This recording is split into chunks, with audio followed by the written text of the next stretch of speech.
সুখবর সুখবর সুখবর, অবশেষে সমাপ্ত হলো বাংলা টিকটকের জনপ্রিয় নাটক সুগার মাম্মির ভালোবাসা। আমাদের টিকটকের রাজপুত্র 143 তার রানীর কোন একটা পোস্টের নিচে আবেগ নিয়ে কমেন্ট করছিল, যখন বস্তি বলে ঘাড় ধাক্কা দিয়ে তোমার বাসার থেকে অপমান করে বের করে দিয়েছিলে তখন মনে ছিল না? এত আবেগের কথা, এত সিম্পেথি ভালোবাসা তখন কোথায় ছিল? আমাদের লায়লা আপু তার ওই কমেন্টের ভুল দাঁড়াই দিচ্ছে। সে আবার রিপ্লাই করে, ইটস সিম্পেথি জান, হায় রে প্রেম, হায় রে ভালোবাসা। হ্যালো গাইস, আসসালামু আলাইকুম। হ্যাঁ, এতক্ষণ ধরে এইসব দেখে যারা অবাক হয়েছেন তারা ধপাস করে বসে পড়েন আর মনোযোগ সহকারে ভিডিওটা দেখতে থাকেন, আর আমি এই পুরো ঘটনার বর্ণনা করতে থাকি। তাহলে চলো। হ্যাঁ, আমাদের টিকটকের প্রিমিয়াম কোয়ালিটির ফ্রেশ ফালতু কন্টেন্ট ক্রিয়েটর প্রিন্স মামুন 143 সে তার একটা ইন্টারভিউতে বলছে লায়লা আপুর সাথে গত 4 বছর ধরে থাকছে, কিন্তু একজন আর একজনের উপরে নিচে। আরে ভাই, বাসার কথা বলছি, নিচতলা আর দোতলা। তারা একসাথে একই রুমে থাকেনি কিংবা একই বেড শেয়ার করেনি। আর এখন লায়লা আপু বলতেছে আমরা যেমন আমাদের বাসায় একই রুমে থাকি, গ্রামের বাড়িতেও মামুন এবং আমি একই রুমে থাকি, আমাদের নিচে কোনো বেডরুম নেই। বেচারা প্রিন্স মামুন স্বপ্নেও ভাবতে পারেনি জোর করে আটকে রাখা বোম যদি ফাটে তার ভয়াবহতা কতটা। ও বলে তো যে লায়লার জন্য ওর সম্মানহানি হয়েছে, ওর সম্মানটা কোথায় ছিল?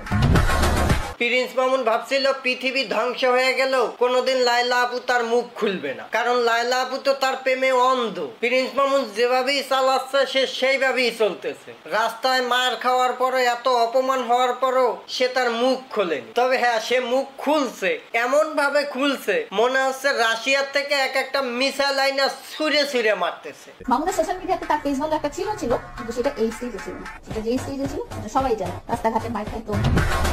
হ্যাঁ, আমরা পাবলিকরাও জানি আমাদের টিকটকের রাজপুত্র 143 আগে কেমন ছিল আর এখন কেমন হয়েছে। কি সুন্দর রিপ্লাই, একটাও মিথ্যা কথা খুঁজে পাবেন না। কিন্তু আপু, ছোট্ট একটা ভুল আছে আপনার। তার ফেস ভ্যালু আগেও ছিল, তবে রাস্তাঘাটে দেখলে মানুষ ধৈর্যা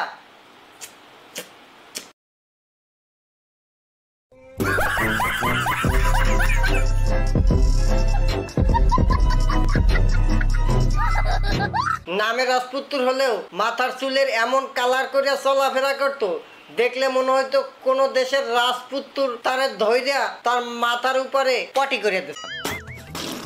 আমার প্রশ্ন হচ্ছে যে তোমার সম্মানটা কোন দিক দিয়ে ছিল?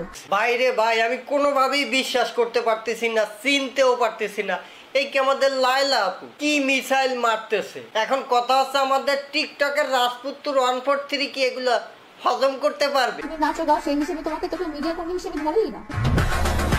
কি বলেন আপু, এখন যারা টিকটক বানায় তারাই হচ্ছে সেলিব্রিটি, আর যারা নাটক সিনেমা তৈরি করে তারা হচ্ছে পেটের দায় কাজ করতেছে। এই তো কিছুদিন আগেও আমাদের টিকটকের 143 বলছিল যে আমাদের কারণেই তোরা খাইয়ে পড়ে বাইচে আছিস। তাহলেই বলেন, এখন টিকটকাররাই তো সেলিব্রিটি আর আমরা হচ্ছে পেটের দায় কাজ করি। তোমাকে দেখতে আসে যে তোমার এই অদ্ভুত চুলের কালার, অদ্ভুত ছিঁড়া প্যান্ট, অদ্ভুত স্টাইলিং এর এসব মানুষ যখন চিড়িয়াখানা চিড়িয়া দেখতে আসে সেভাবে তোমাকে দেখতে আসে।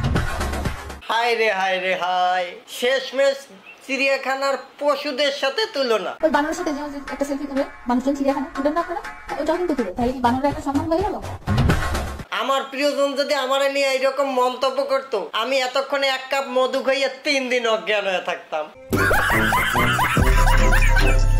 কোনোভাবেই এই কষ্ট আর ধরে রাখতে পারতাম না। হ্যাঁ, ওটা হচ্ছে টিকটকের সস্তা জনপ্রিয়তার কারণে। আর এই সস্তা জনপ্রিয়তার কারণে মানুষরা কোথা থেকে কোথায় নিয়ে যায়। কথায় আছে না, সালনাই কুত্তার বাগানা, সালনাই কুত্তার বাগানা।